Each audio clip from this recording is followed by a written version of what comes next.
Hi friends, welcome to my channel. நான் நல்ல சோமா இருக்கிறேன். நீங்கள் எல்லாரும் நல்ல சோமா இருக்கிறீங்களா? நல்ல சோமா இருக்கணும்னு தான் எனக்கு விருப்பம். நீங்கள் எல்லாரும் ஹாப்பியாகவும் இருக்கணும், அதே நேரம் ஹெல்த்தியாகவும் இருக்க வேணும். நாங்கள் ஹெல்த்தியா இருந்தால்தான் எங்களால் ஹாப்பியா இருக்க முடியும். ஆனபடியால் தான் இன்றைக்கு என்னோட சேனல்ல ஒரு ஹெல்த்தியான பிரேக்ஃபாஸ்ட் ஒன்று தான் உங்கள் எல்லாருக்கும் செய்து காட்ட போகிறேன். எல்லாரும் செய்கிற ரெசிபியை செய்யாமல் கொஞ்சம் டிஃப்ரெண்ட்டாகவும் இருக்கணும், ஹெல்த்தியாக இருக்கணும்னு தான் இந்த பிரேக்ஃபாஸ்ட். ஹெல்த்தியான பிரேக்ஃபாஸ்ட் எப்படி செய்கிறேன்றதை வீடியோக்குள்ளே வந்து பாருங்க. 2 டேபிள் ஸ்பூன் ஆட்டா மா, 1 டேபிள் ஸ்பூன் கடலை மா, 1 tablespoon oats, 1 tablespoon brown sugar, 2 tablespoon தேங்காய் பூ, 1/4 டீஸ்பூன் உப்புத்தூள் போட்டு வடிவா மிக்ஸ் பண்ணுவா.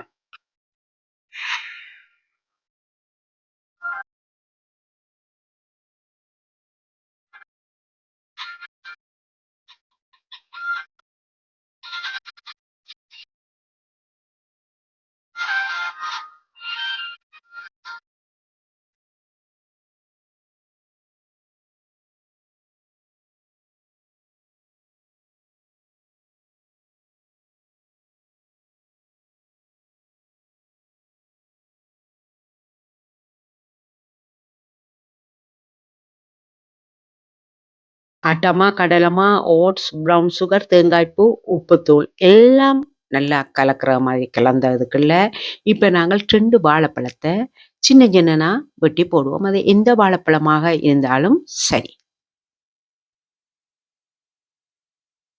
இப்போ அதை வடிவா மசிச்சு இந்த மாவோட சேர்றது மாதிரி கலந்து எடுப்போம். எந்த விதமான தண்ணியும் நாங்கள் விட தேவையில்லை. வாழைப்பழத்தில் இருக்கிற ஈரத்தன்மையே இந்த மாவுலெல்லாம் எங்களை கொண்டா சேர்றதுக்கு போதக்கூடியதா இருக்கு. டிஷ்ஷில் ஒட்டாமல் வார பதம் வரும் வரையும் வடிவா சேர்த்து குழைச்சி எடுப்போம். இப்போ எங்களோட பதம் ஓகே.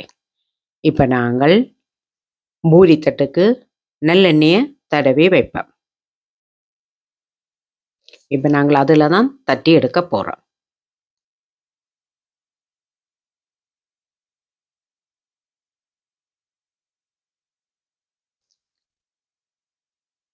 அந்த மாவை சின்ன சின்ன உருண்டையாக ஆக்கி இப்படி இப்படி தட்டி வட்ட ஷேப்புக்கு எடுப்போம்.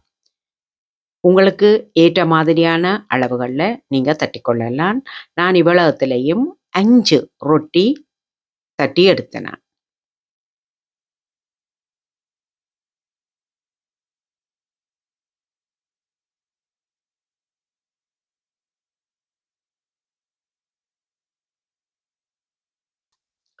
ஒரு 2 பிரேக்ஃபாஸ்ட்டுக்கு இது போதுமானதா இருக்குமென்னு தான் நான் நினைக்கிறேன். ப்ரௌன் சுகர் இல்லையென்று சொன்னால் நீங்கள் பனங்கட்டி கூட இதுக்கு போட்டுக்கொள்ளலாம். இப்போ நாங்கள் தோசைக்கல்ல அடுப்பில் வச்சு ஹீட் பண்ணுவோம். ஹீட் பண்ணிட்டு வடிவா நல்லெண்ணெயை பூசி எடுப்போம். இப்போ ஒவ்வொரு ரொட்டியாக அப்படியே வைப்போம்.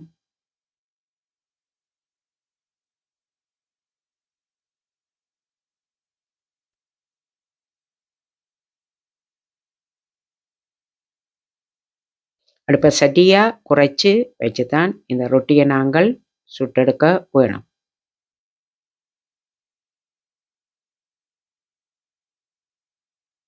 ரொட்டி ஓரளவுக்கு வேகிட்டுது. இப்போ நாங்கள் அப்படியே எல்லா ரொட்டியையும் திருப்பி வைப்போம். அப்படியே பக்கங்களை புரட்டி புரட்டி வேக வைப்போம்.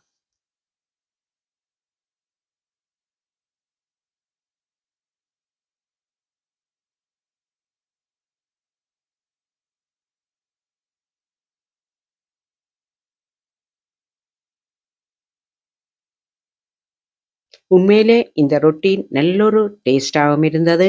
அதே நேரம் இது ஒரு ஹெல்த்தியான ஒரு ரொட்டியாகவும் இருந்தது.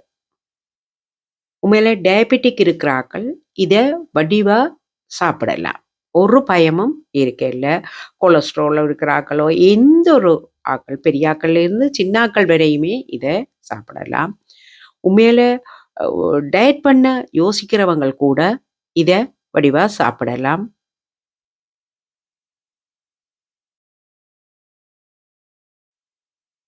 சாப்பிடக்குள்ள கூட நல்ல சாஃப்டா தான் இந்த ரொட்டி இருந்தது. பாருங்க எப்படி இந்த ரொட்டி இருக்குன்னு சொல்லி.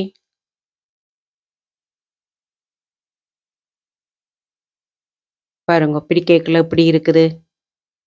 இனிப்பு போடுறது உங்களுக்கு பிடிக்காத ஆக்கள் வாழைப்பழம், ப்ரவுன் சுகரை விட்டு நீங்கள் பச்சை மிளகாய், வெங்காயம் கூட இந்த ரொட்டிக்கு போட்டு சாப்பிடலாம்.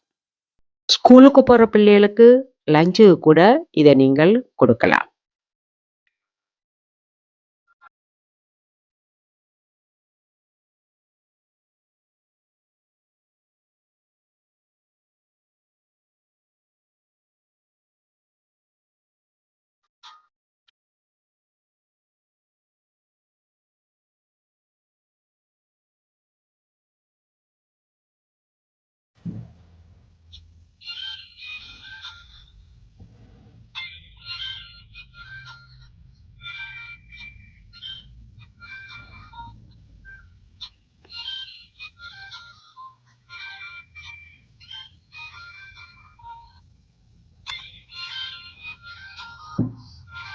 என்னோட இந்த ரெசிபி பிடிச்சிருந்தால் நீங்கள் முறுக்கா செய்து பார்த்துட்டு எப்படி என்று சொல்லுங்க.